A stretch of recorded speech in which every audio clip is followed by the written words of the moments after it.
Welcome to this episode of Yoga Break It Down. I'm Yoga Suze. In this episode, we are exploring abs.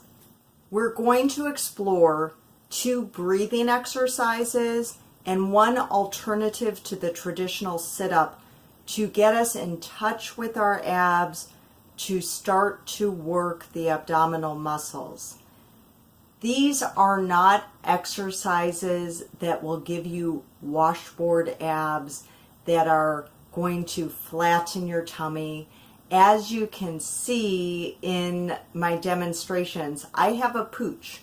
So that has not been my objective to completely flatten the belly, but I appreciate having strong abs for the different yoga poses that I do and just for regular movement throughout my day. So for those of you who have a goal of having a completely flat stomach, start here, and then you may need to move on to some other resources to get to that goal. In yoga, there are many poses that rely on a strong core to be able to hold the pose, to be in the pose, and to protect other areas of your body. One pose that I have done recently in the series is Warrior 3, which is a balancing pose, and that one definitely relies on a strong core to support yourself in the pose. So look back to Warrior 3, break it down after you do the exercises in this video. The first exercise that we're going to do I call reaching for the remote.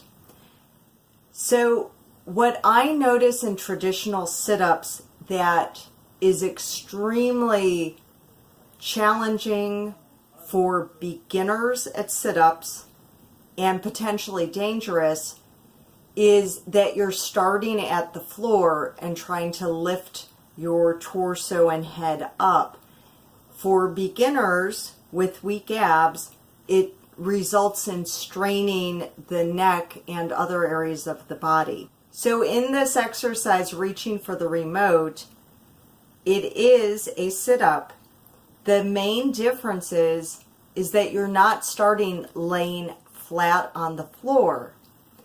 So when you're watching TV on the couch or in bed, it often involves being propped up by some pillows or cushions.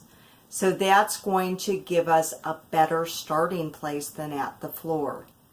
So to practice this exercise, you would be in your bed or on the couch.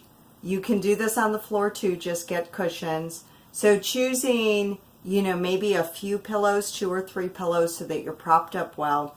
So that instead of, being flat on the floor, you're starting at a little bit of an angle. And then you would have your remote just a little bit forward along your legs, just slightly out of reach. As you're sitting up slightly to reach for that remote, the things that you want to be mindful of is lifting from the chest. So feel as though you have a string attached right here that's drawing you forward. Keep your shoulders relaxed and keep your head and neck in line.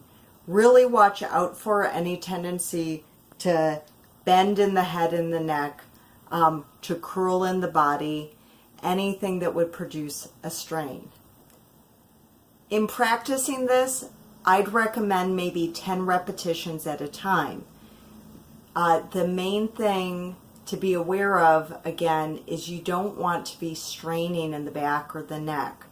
So if you feel that you are ultra beginner in this, you might start with just a few repetitions and work your way up to 10. And in practicing this, you're getting a feel for how to do this so that when you are actually reaching for your remote, you are mindful of your position as you do that so that you're working on strengthening your abs and not straining. This next exercise I refer to as a breathing exercise.